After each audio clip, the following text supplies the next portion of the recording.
Today, we're going to have King Clarentz. Okay, and Clarentz, yeah. Clarentz is an artist and musician and a character and everything else. And I don't know how he'll tell you how he became king. And he toured with our good buddy and former board member Bobby Lloyd Hicks, and really rocked him in Europe. And so, Clarentz, come on up and let's talk.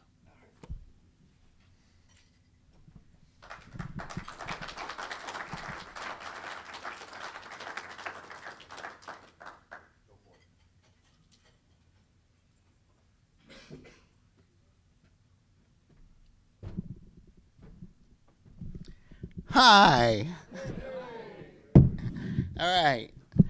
I got a Bluetooth speaker. It's got Lloyd Hicks in it. Lloyd in a box. We played in Portland, and I was showing Joe. This is modern times. I just have to share this. This is so quick, you know. That more towards me. You mean I'm not loud enough? This part of the show is where everybody goes, hey, could you turn it down a little bit? Right? Yeah. Sometimes I don't even get to the stage and they go, please, not too loud. I go, okay. Anyway, I was born. The only way I can do this is who, what, when, where, why, and how. Is that right? Anyway. Okay, who am I? King Clarentz. Clarentz Brewer. There's a little magazine article over there. From Living Blues. That's this month's issue. They did a feature on me and there's a picture of Norm in there. It's a international blues mag.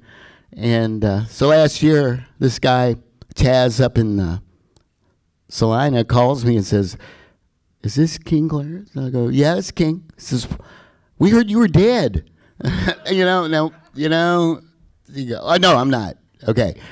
We get a gig, we go up there, and I meet Scotty Bach. He's a writer for blues magazines all over the world, and he does this interview, and so a year later it comes out, it's great. But in the same year, I lost one of my best friends, Lloyd Hicks, and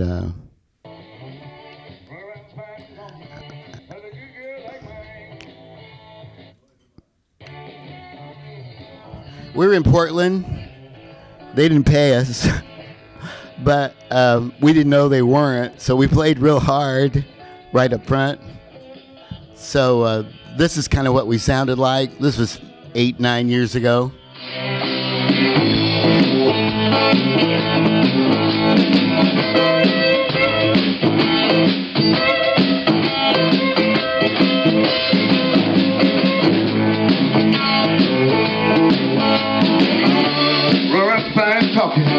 Every good girl ain't mine. Run around fine talking. Them white people went crazy.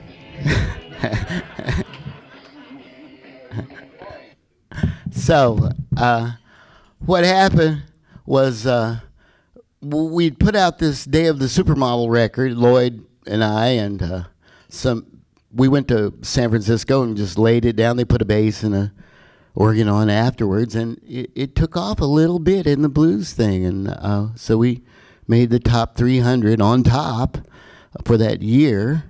And the record that I'd done with High Tone probably 9 years before was still out there, and people were still playing it and calling me on the phone going, hey, man, I hear you on the speaker at the coffee house. Well, where are you? I'm in Long Beach. I go, well, that's what happens when you sign with a company. So let's go back to the front. Who? Clarentz Brewer, born about a quarter of a mile from here, over at the corner of Tampa and Kimber Street. And let's see, I have 4 siblings. My mom and dad were Springfield natives. My first relatives came to the Ozarks in the early 1890s. My grandpa, namesake, Clarentz Brewer, dug the foundation and footings for Campbell School, Campbell Elementary, and Jarrett Junior High School, and the Federal Penitentiary. He was kind of an artist at Teamster, gardening, and he had a big horse, and he had a little bitty horse. And so he goes, now, you know why I have got a big horse and a little horse? I said, to get into the corners. He goes, you're going to be a plowright. So I did that, and that was like in the 50s, 1950s. I saw what they were doing, but it was just a brutal life, and it gave you a window into, you know, the 30s, 40s, because Springfield didn't really progress quickly, but by the mid-50s, the schools had integrated, and I started at Campbell School. I was, and so it was quite an experience, because all of a sudden I had a community that was different than the community that I'd grown up with, which essentially was in the little church that's in the pictures on the table. They've relocated that church into Silver Springs Park, and I'm an iron worker. I've been an iron worker since 50 years, let's just say that. You can't be too detailed about how old you are. People start calling you on it. Anyway, yeah, and so they put the arm on me and said, come over here, put some handicap rails on here. And I go, okay, great. You know, it's like, I really anymore don't even have to aim to shoot myself in the foot. Music Monday. Does that mean there's going to be a Welder Wednesday? Terpsichore Tuesday? That's like dancing, you know. Terpsichore. Anyway, so what happened was, I grew up with my father, who, when I was born, was working at the grocery company. He went to Hickory Hills Country Club about the time I was 8 or 9 years old, and he was the night janitor, and he'd clean the whole place up. You know, they'd tear it up completely, and then he'd have to have it all put back together by 8 a.m. because, you know, business as usual. So he needed a lot of help. My brother, JB, I don't know if anybody here knows him. Probably a lot of people know him, you know. JB and me and an old man, Mr. Murphy, we'd get out there with the buffers, and we'd hit that place at 3 o'clock in the morning and clean it up till 8. But the thing that drew me to it more than anything was that they had bands that came out there and play. I met Slim Wilson when I was about 11 or 12, and he had a little band. He had his Speedy, his nephew, and Aunt Martha had a restaurant out here. Well, they were all this Wilson family, and they lived out south of my cousin John over there on Battlefield and Scenic. Well, Cy Zettner, Buddy Rich. Buddy Rich was in the basement of the club, and I was a little kid. I was about 12. So I tried to sneak by Buddy and look at him because I'd seen him on Johnny Carson. I thought he was the greatest thing on the world, you know, Buddy Rich, you know. So I, you know, walked by once and looked at him, and he goes, hey. I turned around, and he goes, what are you doing here? I go, I work here. He goes, kind of young, aren't you? And I was just a little puppy. I go, yeah, well, yeah, but that, no, I'm helping my dad. And he goes, oh, he says, give me something to eat. So I ran upstairs, got a big steak dinner. Joe Valdez made it up. It was cool, you know. I ran down and gave it to him. You know, he's smoking a cigarette, and he's looking real mean, like only Buddy Rich can look. And he's, you know, he's sitting there, and he's going, what's your name? And I said, Clarence. And he goes, Clarence. He goes, I'm going to tell you something. Don't be a musician. I go, then he said, these mother, he goes, it was the biggest stream of cuss words I'd ever heard in my life up to that point. And I grew up in the ghetto. Buddy Rich could cuss a blue streak. So he goes, go get me a drink. So I ran down to the men's lounge and got him some whiskey and came back, and he was putting a cigarette out in the steak. you know. Man, you know, this guy's a real character, Buddy Rich. And that's where I heard Slim Wilson say once, one night, I got, 14, 15. He goes, I'm Slim Wilson. I've played all over the world and parts of Nixa. And I go, it cracked me up. I was dead tired, but it was so funny. And so I just adopted it. I stole it, Slim and I got to be friends because as I went on, I entered vocational school and I became a welder. And I became a champion welder before the end of the course, and I won a scholarship from University of Missouri in Columbia. And so I thought I was going to go to Denver and weld milk tanks. And Mr. Letterman, my teacher, says, no, you're going to college. I go, I don't want to go to college. He goes, no, you're going to college. I've already enrolled you. And I go, what? And he goes, oh, yeah. You start the day after you graduate. So I go, no. I got 2 Ds, one in math and another one in industrial education technology, something like that. My brother comes to me, he says, Clarence, I was over at the Bears Den, and that guy runs that place. He's drunk, and he said, he ain't going to be no niggers graduate from that place. You're going to make sure of that. And I said, what place? He said, the place you're at. I go, huh? What? He says, you go over and talk to Mr. Albin.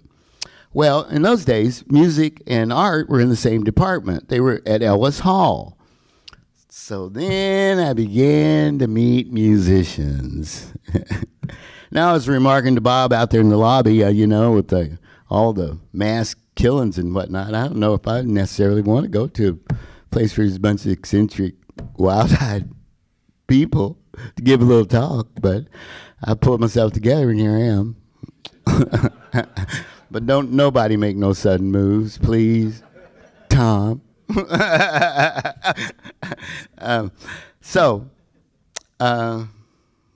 I am. I've met musicians, because they go in the same door and come out the same door over there at Ellis Hall, and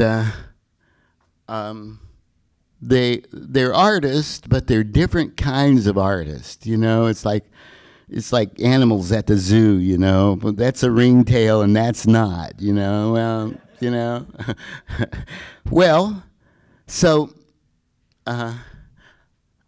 what happened was that community the visual artists couldn't leave the building without passing through the music place. And the candy machines were all way down deep in the music department, And in those days, the late 60s, they never locked the university up. The doors were open 24 hours a day, and the same people that you knew in the daytime would be there at 3, 4 o'clock in the morning, making their printmaking or, down there in the rehearsal room. So we got to mingle, and I think that music and art really relate to each other. I've known a lot of musicians who were artists late. Mel Tillis, he met me. I built a mule for Mel over there. It's over on the table there, and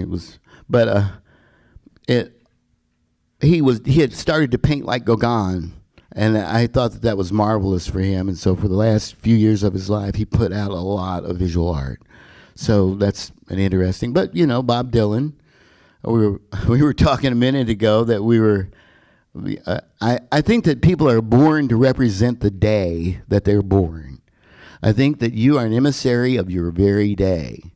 And I think that the best way to communicate that is with music, because it's kind of an analog for space and time.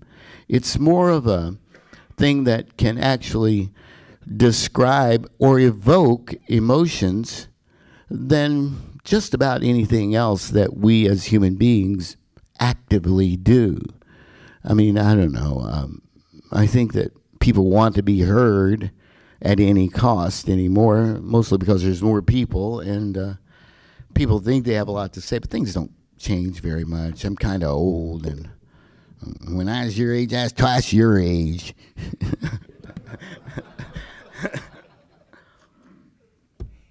So I'm asleep in the library, and Paul Oakley comes up and says, "I want you to be in a play. Your afro's huge."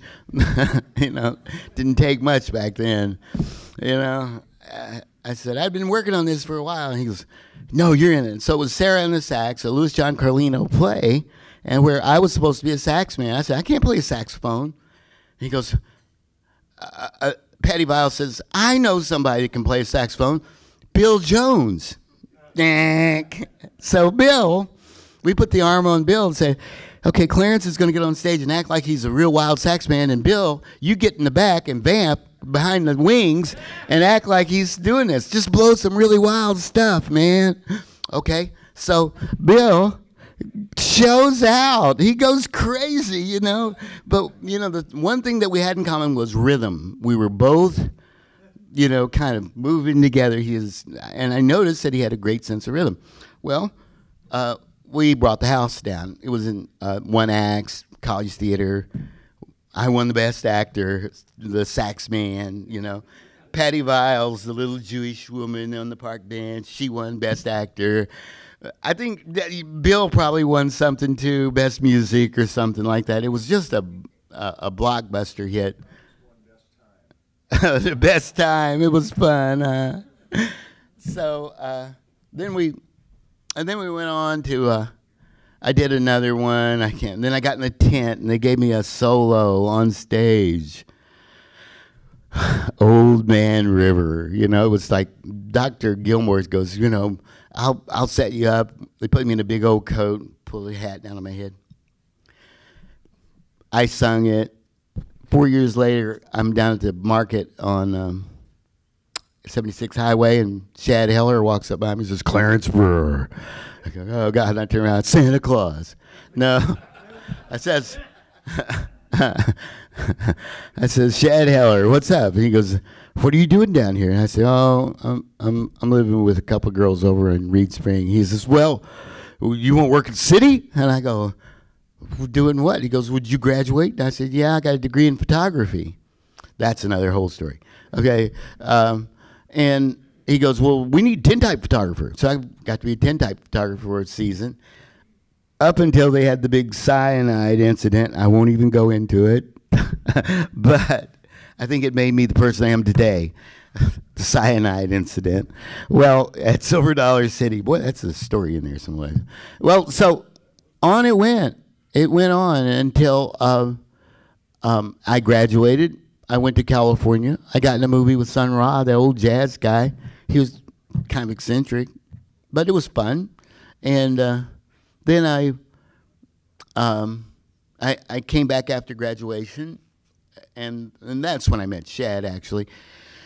So by 1976, there's this guy that I've been seeing around pretty much and catch him at every now and then, Dean Billingsley. He had his little studio out there on Division Street called Leaping Lizard Studios.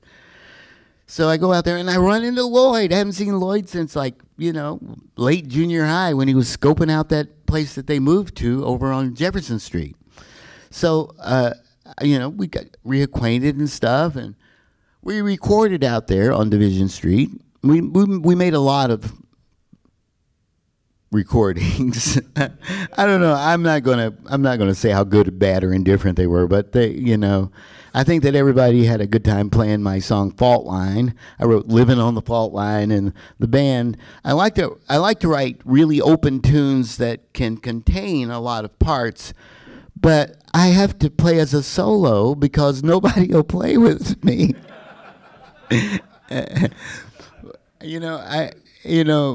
Resoundingly absent, Richard Bruton. Where is he? Clarence is not a musician, and I may not be, you know. Okay, I'm going to lighten it up a little bit. A clown, a fool, a musician, and an artist walked into a bar. Bartender said, "What do you want, Clarence?" So, yeah, I'm an artist. They put me in that little tank down there with those musicians, and I got to see that there was a way to express in ways other than visual static art. And so I began to be a musician. Well, the musicians I revered the most were from the Depression era, from the 1930s. I just love Depression era music. When I was 6 years old, it was still pretty segregated in Springfield. I was over there on the block, Tampa Street. I go up to Charlie Fuller's Cafe. I was 6. I have a nickel to get a hamburger, a nickel to get a Coke, and Mom would give us another nickel, 15 cents, to play a jukebox. And that would hold us there until she could get back from the other side of town to pick us up. So I started playing this music. It was for the soldiers from Fort Leonard Wood, and they were old guys, and so they liked stuff that had been in the 40s and 30s, 78 RPM blues records, okay? So I'm 6 years old. I can memorize the whole jukebox, and I did. I just sat there and memorized, play them all. I'd sell pop bottles to play that jukebox. And so I remember I walked out once. I saw this cop, Bowler Jack. He was beating up Louis Wilcox from the thing. And that was, he was real drunk. It was a mess. But Charlie come out from behind the bar and said, "Clarence, you don't need to see that." So, and then he put a nickel in the jukebox and played some John Hooker, because he knew I liked John Hooker. I got, walking the boogie. Well, next 6 months they took the jukebox away, and it was now 45 RPM records, and none of those records, maybe 2 or 3 of them, kind of sounded like those old black blues, but not really. They were, rock and roll. It was the 56, 57, 58, and some of it was good. A lot of it was good. It was great. 30 years passed, and I was trying to play something in the open tuning, and a friend of mine, Terry Hopper, maybe you know him, maybe you don't, because you're trying to play that old blues. You need to play in the, I was playing in standard tuning, I don't know how many people here are guitar players, but you know what I mean. So I started playing in the open tuning and using a slide. Now, this thing right here, guitar slide. This is the first guitar effect. This thing right here. Now, a lot of effects have come down the way. Tube screamers, big muff. They scare me, actually, really, they do. The names scare me. But Joseph Kakua invented the slide in Hawaii back at the turn of the last century. A style of slide playing that we recognize as Hawaiian or country like that. But there was also this Delta blues style that evolved from it. Now, I'd like to take this time to say that there really needs to be a blues school or a fundamental course. Jennifer in blues, Jennifer Jester. She's my duet partner. She plays the bass. Stand up, take a bow. Please stand up and take a bow. And she runs a school of rock. We played in Salina last year, blistered the paint, smoked the doors. She's great. But then they cut her out of the picture in the magazine article. I go, God, why did you do that? But I don't know. It was pretty much about me, I guess it was, So on it went. I left Springfield after I hurt my knee one more time. I was the gardener at St. John's, and I went to California, where I fell in with this crowd of people, circle jerks, bands. I was living in a warehouse above this Hap Jones warehouse. It was a old motorcycle Harley Davidson warehouse, and I had this huge space to live in and make crap. And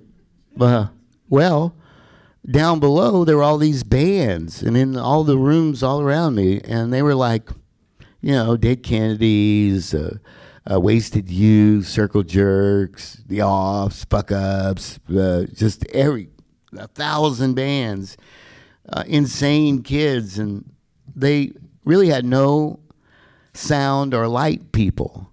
Well, let's have a flashback. Back at Hickory Hills, I was the only one who could hook up the PA when those bands came to town. So I had the penalty for not hooking up the PA right and not calling Clarence was a massive shock to the lip. It only took the least technician to understand that the green wire needs to go to the ground. You need to ground that amp. So that little Bogan amplifier probably fried more lips in modern music than any amplifier in the Ozarks. So, I got to be the sound man. Well, whatever it was. Anyway, so fast forward. Now I'm in San Francisco. I've got 2 vans. Ring. Hey, Clarence, Nina Simone needs to go down to Monterey. Will you take her in one of your vans? I go, oh, yeah, sure. So I get over there. Nina's in a $5,000 Polynesian silk dress. Take me to K-Jazz in Alameda. Nina, we can't go to K-Jazz because if I take you to K-Jazz in Alameda, we'll be late for your show in Monterey. And that was what I came on for. Ripped off all of her clothes and threw them out the window. Her manager said, now, Nina, she jumped across the seat and punched the manager out. I said, Nina, no fighting in the truck. She pulled up her big old bottle of vodka and took a big old slug out of that. She looked at me and she says, who are you? And I said, I'm Clarence. Like the angel? I go, yeah. Yeah, just like the angel. Are you my angel? I go, yeah, Nina, I'm your angel.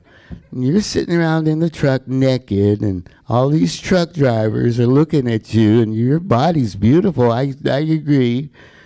At 65. So they might have a wreck and kill a little kid. Really, a little kid? I go, yeah. Why don't you cover up? She goes, I think I like you. So she got on the motor. It was a 100 series Dodge van, classic. A little hot box doghouse between the seats where the motor lived. She got up on the motor and sang to me all the way down to the show where they said she can't play because she pushed the piano out on the crowd last year. Nina, did you push a piano on the crowd? Yeah. Are you mad at me? No, you're okay. So we come back up the coast. She knows Harvey Firestein. We go into his place, and they party all night and back to the city. 1,000 shows like that. Dead Kennedys, Jello. I said, I wonder why Jello doesn't recognize me. Then I remembered it probably doesn't pay to recognize anybody from the 80s or 90s ever. Hey, don't I know you from? No, you don't know me. That kind of deal, you know what I mean? So, if I act like I might not know you, it's only because, we'll have a confidential talk before I show recognition, all right? That's how that'll be. I'm also thinking about a contract for sex. A 25-pager, but, it'll cover everything. Maybe. So, I did all that, and then I come home for a family reunion. I got married, whole deal. And I came back home, and my folks had gotten old in Springfield, just instantly. So took care of them for 30 years. Lloyd Hicks got me an open for Dave Alvin over at the Juke Joint. And So Dave was kind enough to run sound, and that's the important part of the whole thing, is your sound people, your support. And you folks have supported me for so long. I just love you all.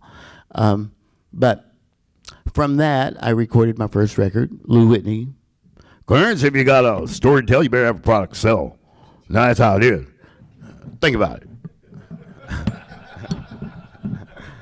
I channel all of your friends if you want. If you need to see any of your departed, well, come over to my house. They're living over there. So, and in fact, the little obituary part here, Bob, scares me. I just don't know how much longer I have to be here. Actually, I really don't, because I'm interviewing for a welding teaching job in Oakland at the Crucible. It's an art collective. Kind of like that, never mind.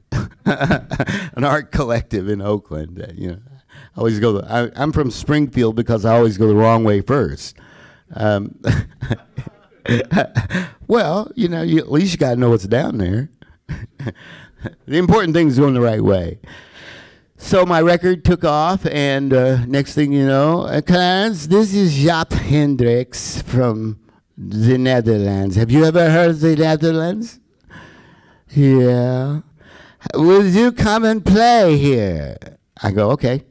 So I didn't have a bass player, so I got a kid from Texas who was pretty good in rehearsal, but it's getting pretty bad. We had 8,500 people on the floor at our plays, and we rocked the joint. It was great. They called us back 6 years later. We were pretty smart then. It was just me and Lloyd. They put Lloyd in this cage that had every percussion instrument on the planet in it. He was like in this bubble of musical percussion stuff. So we played the show, and I think we made $3,500 each. We played for 45 minutes. It was fun. Then we came back, and we started to play pretty much. We followed the record up and down the West Coast. We didn't lose money, but we didn't make money. But I'll say this: that was the experience of my life, to travel with a professional musician like Lloyd Hicks, consummate professional, plagued sorely by demon alcohol, as is an industrial hazard in that business. But we enjoyed our time together, touring music, and we excited a lot of people, and I'm going to be putting out another record. I'm not really sure where I'm going to record the record at right now, but I've had offers from the last place I recorded, Supermodel. That was what Bob was playing there. I've been touring with a national replica. This is kind of a national steel guitar replica. It's this is quite sophisticated. It's a Dean replica of the model that used to be the old industry standard for Delta blues. It has a bridge pickup and a lipstick tube pickup, and it does pretty well. Now, the first resonator that I went out with was an acoustic that I hot rodded to have a humbucker and a bridge pickup on it. So the resonator sound would project, and I think that was, in fact, the thing about Delta blues that so engaged me, was that resonated sound, that those and the very extreme and excited chord structure that you can make in open tuning with the slide. Now, I play in standard tuning, and I play in other genres too, but I really, really enjoy the old country blues. And I don't know if I'm going to be playing many more gigs in this area. I found that my big fan base is all over the world and parts of Nixa.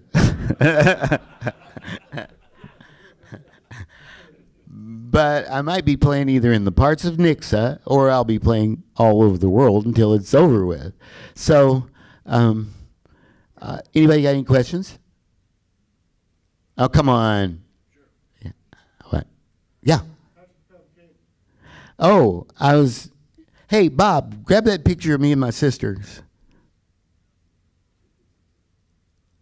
I've got visual aids. Anything you ask.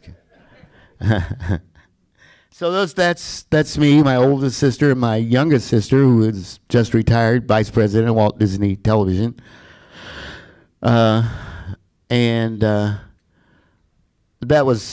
She was, I think, 5, and I was 9, 8, I think it was 8, wearing a Royal Crown T-shirt.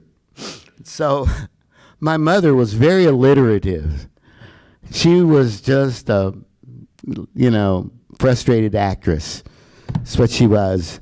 So I'm sitting around. I had an operation on my leg, and I was reading a comic book or something. I don't know.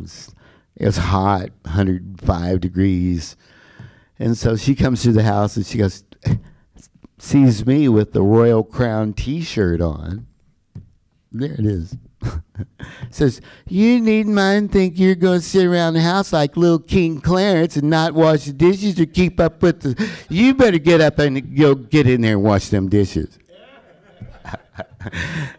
So I listened intently to her, and I heard little King Clarence, and it seemed to kind of resonate in my brain.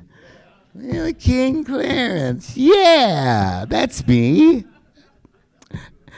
Well, then I was down at the Outland. I never remembered that until this guy came up to me. I'd just been playing down there, and he said, you're kind of like Prince. I said, I'm not a prince. I'm a king. So the day Prince died, the cops came and arrested me. True story. They drug me off to jail. Lady said, how old are you? 68. You got any tattoos? No.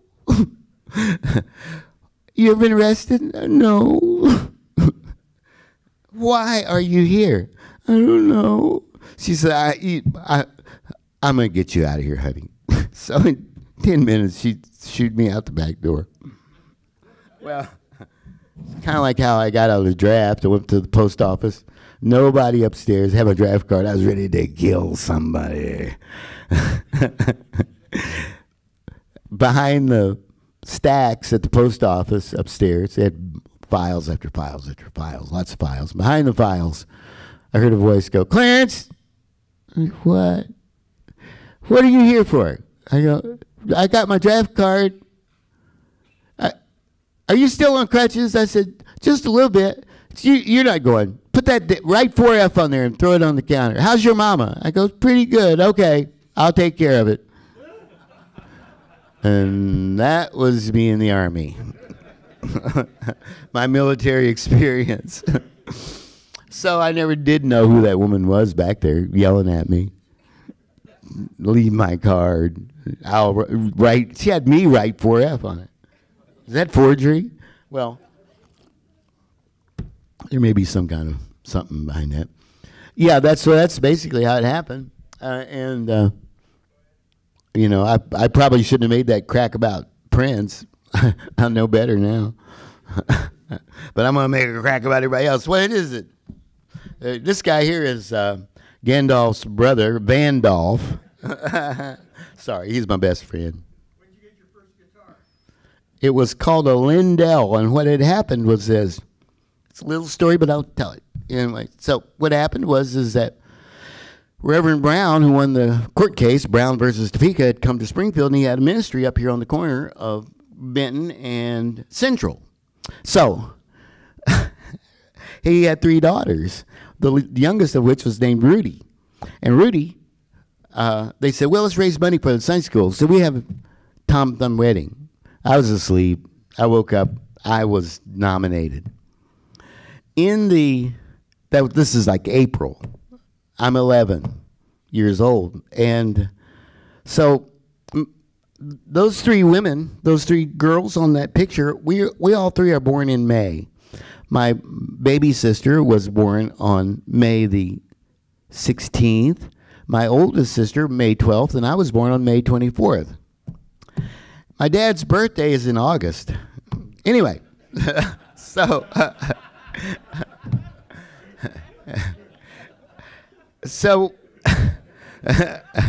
what happened was that I was supposed to be hitched to this girl, Cheryl Brown, and one of the young Sunday school kids thought that that was a real wedding and I was going to marry her, so he jumped me from behind the door and knocked me unconscious. Reverend Brown took me back home. I got to talk to him. I said, now, all right, you've been up here at Spring Court? And he goes, yeah. I said, okay, now the Klan's got the white robes and the court's got the black robes. Is that like teams? He goes, no, yeah, kind of. All right, where's all this justice come from? The court? And he goes, no, it comes from you. Why are you asking me this? And so I watch television. I saw you. He says, God, you'll have more trouble with your own race than you will the white people. I go, okay. I just don't want to get a whipping for fighting in church. He said, so I got home. Mom said, you don't get whipping for fighting in church. And I got that, too. Well, so the sisters and brothers came home and told the story. The year before, Sandra had gotten a piano. Well, now I'm in and out of the doghouse, all the time. But I can play Sea Cruise on the piano. And I've been over next door to Mr. O'Neill playing it on his piano and stopping traffic out in the street. And because Mom had had these little singing contests, and the kids would come up and go, oh, Dan Tucker is mighty man. And I'd go, let's see. I'd do a Ruth Brown, what was that tune, her big hit? Come on, baby, let the good times roll. Come on, baby, let me feel your soul. Come on, baby, let the good times roll. Roll all night long. Okay, so I shut down all the kids, and Mom's going, oh, he's singing sin music. What am I going to do? Yeah. I've been listening to Randy's Record Mart down in Memphis when they're not, and so I'm apprised of all this music. So I sneak out one day, and I'm playing the piano, and Sandra wakes up, comes around, and slams the cover of the keys onto my hands, and Mom sees it. She was spoiled. Okay, let's put all our cards on the table here. I love you, sweetie, but you were spoiled. Still are. That's okay. We like it. After being falsely accused of fighting in church and get my hands slammed in the piano, Sandra, I saw you do that. Well, it's my piano. Oh, and so I milked it and got a guitar. Pretty simple. So, the gold clock on the wall is saying that I have to go now. Chico's out there trying to cut his throat. Oh, I get it now. I see. If you guys want to, that's a stretch it out sign. I don't know. These signs. I've had so many experiences, and I don't think I'd had any of them. Mike Odell got me a set of PA that made me sound a lot better than I did. I got a Heil microphone after that guy had a talk up here from Heil. Yeah. I said, let me see. Well, I had a choice of getting an Electro Voice or a Heil, and so I got that, and that thing is so clear. I would like to see that Music Monday keeps being Music Monday and not Music Mundane, which was how I was going to open us today. Hi, I'm so glad to hear Music Mundane in Cincinnati. So glad you people could be here. See me talk. Okay. I know that somebody has a question. Okay, I've got a question. Has anybody here got really cute single sisters? Well, come on. And also, too, does anybody want to give me money for my legal defense fund? You know, I really do have to pay them $1,500. I walked by the courtroom over there, and Don Ships was up in front of the judge and his family and everything. Boy, it was a scene from the Depression. It was so sad. Anyway, Elizabeth, she kind of liked me, you know. And Elizabeth, when I'm like a quarter of a mile away, she's like, you know, she's like a direction finder. And so Don and I had a lot of music experiences. And not here, but all over the world, different places, you know. So I'm at there walking by the door, and the judge is red-faced and ready, boy. He's about to color that guy's shirt over there, you know, trying to read drunk. So he's looking down, and Elizabeth is turned around and waving at me at the door. And so I waved at Elizabeth, and so Mr. Ships and his brothers and everybody turned around. Well, there were 11 people in his family. It was like, oh, no. They're all looking the other way, and so when the judge looks up, he's seeing them, and they're all looking the other way at me, waving at Elizabeth. And he bellows out, "Who's that in there?" It was like they were all in this dream, and they turned around, and then Elizabeth turned around and gave me a little wave by. I ran off. I didn't know what the hell was going to go on after that. It was a mess. It is, in fact, those experiences that let you know that when you live in a place that's, you know, really extreme politically or religiously, it lets you see by juxtaposition what culture is all about, you know. And it's race, but it's really not race. Human beings are just the very same all over, you know. And they all want to do the same things: establish hegemonies, you know, control the game, you know, just, you know, control others. But I don't do that. I'm going off to California, and I hope I can work at that Crucible place teaching those artists how to weld, you know. So that'll be fun. And if I get another record out, I want you all to come to the gigs. This is decidedly more people that show up to my gigs. You know. I'm going to be up. In fact, maybe I'll try to be the mascot of Music Monday.